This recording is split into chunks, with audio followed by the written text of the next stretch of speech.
Перемещение грузов через линию соприкосновения конфликтующих сторон в Донбассе прекращается с 13 часов по киевскому времени в среду. Такое решение принял Совет национальной безопасности и обороны Украины по предложению президента Петра Порошенко.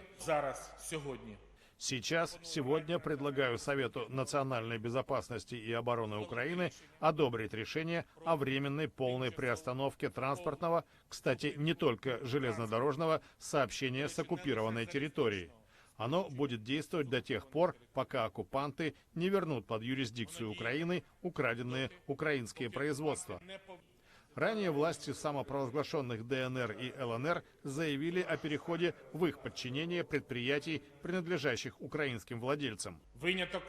Исключения по перемещению будут сделаны только для грузов украинских и международных гуманитарных организаций ООН, Международного комитета Красного Креста.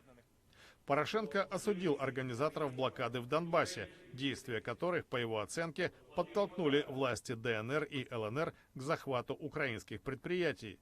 Совет поручил Службе безопасности и Национальному банку Украины подготовить предложение по санкциям в отношении кредитных организаций с участием российского капитала.